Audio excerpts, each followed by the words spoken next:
Avoir un enfant est un rêve de beaucoup de couples, mais être parent ne signifie pas non plus être nécessairement avoir tous les outils nécessaires pour mener à bien l'éducation de sa progéniture.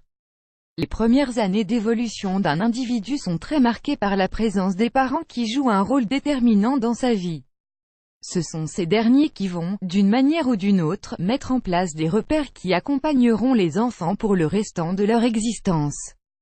De précieux enseignements adressés aux parents. Advertisement, un off, minuit 15 play current time minuit, duration time minuit, remaining time minuit, stream type live loaded, 0% progress, 0% minuit, full screen minuit, mute playback rate, un subtitles off, captions off, chapters raters undefined, skipping 2S. Maria Montessori fait partie d'un petit groupe de pédagogues qui ont contribué à révolutionner notre façon d'envisager l'éducation des enfants au cours du XXe siècle. Cette psychiatre, anthropologue et pédagogue avant-gardiste a été un précurseur dans la compréhension de l'enfant. Elle a consacré une grande partie de sa vie à l'élaboration d'une pédagogie éducative pour le bien des enfants. Ad choice ES advertising read invented by It's a choice ES advertising read invented by TEADS. Maria Montessori était bien connue pour formuler des commandements mais mémorables destinés aux parents.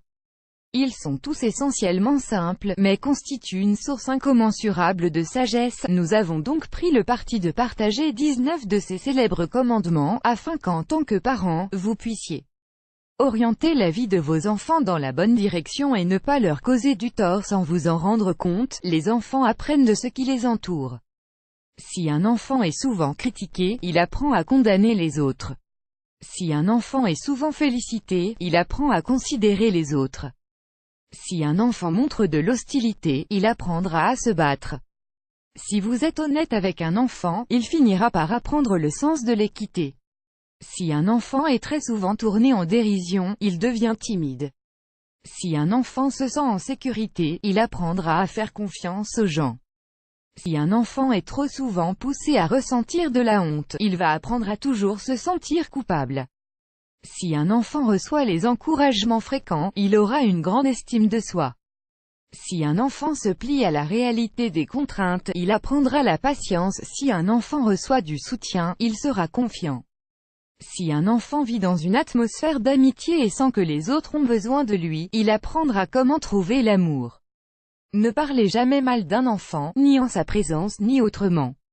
Concentrez-vous sur le fait de nourrir le bien chez un enfant.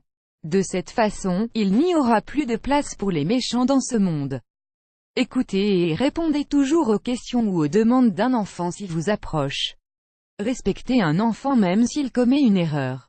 Il sera en mesure de la corriger assez tôt. Soyez toujours prêt à aider un enfant qui a besoin d'aide et à rester à l'écart une fois qu'il aura trouvé tout ce dont il avait besoin. Aidez un enfant à maîtriser les choses de la vie assez tôt. Cela peut être fait en s'assurant que le monde autour de lui soit rempli d'affection, de paix et d'amour. Toujours afficher les meilleures manières devant un enfant. Montrez-lui comment une personne peut être la meilleure possible.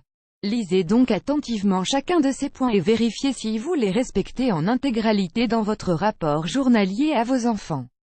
Être parent n'a jamais été qu'une question d'amour, de protection ou d'autorité. La relation parent-enfant se base sur toutes ces choses à la fois. Trouvez donc l'équilibre entre ces éléments et n'oubliez pas que la clé pour construire une relation saine avec vos enfants, ou votre famille en général, c'est indéniablement le dialogue. Plus grand que